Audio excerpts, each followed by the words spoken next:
Hey y'all, Taylor here. Now, as you may know, we traveled to Boston, Massachusetts for the 2014 NABJ Conference.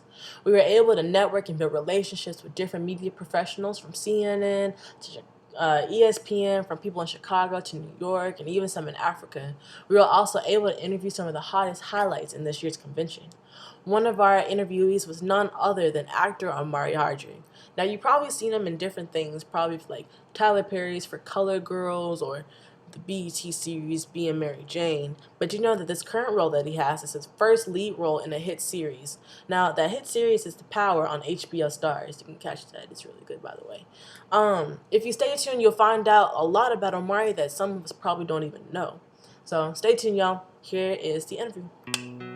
Hardwick, how are you today? I'm good. How are you? Now, I know this is your first lead in the series. How did that, what were the emotions going through you when you found out that you got the lead?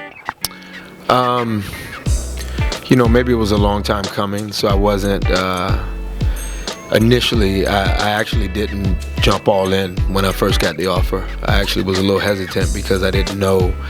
I felt like with the name Power, it was so ostentatious that I felt like it could be a show that has become what it has, which is an incredible show, or it could be and go the opposite way, Right.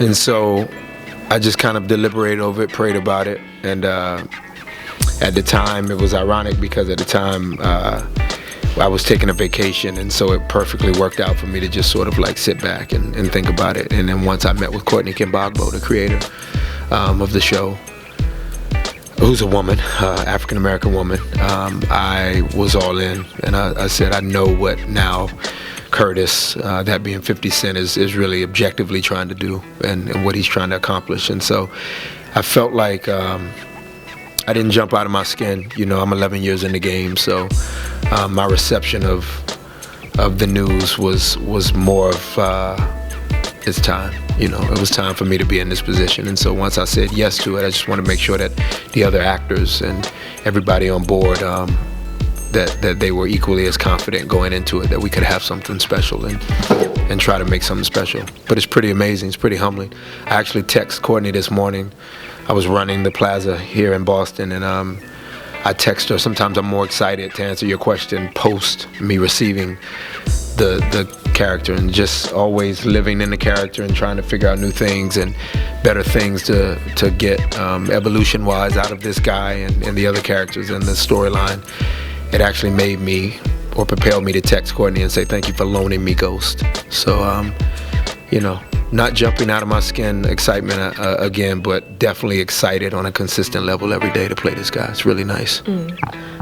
Speaking of Curtis Jackson, what's it like working with him? What do you think it would be like? Probably fun every day. Fun. I would say that's a great title for it. I would say fun.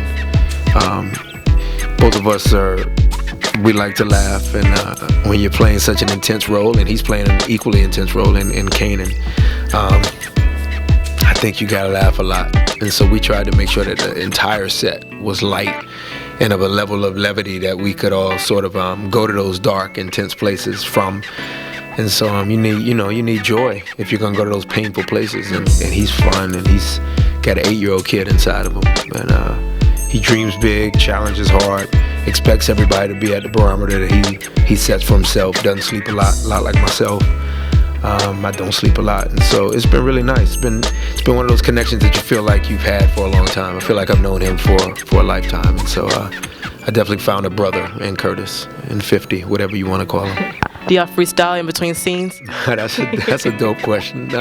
We haven't done that yet. It's funny because he knows I'm a poet, and he's definitely gotten pieces of my poetry throughout the season. The rap gift I gave him actually was a picture that I took from 2 pictures of us at 8 years of age, and got a painter to paint the 2 of us at 8 with arms around each other in front of like a graffiti wall in New York and the whole thing. And I put a poem, an original poem, on the painting. And so that probably was maybe the 4th piece of poetry that I exchanged with him all season.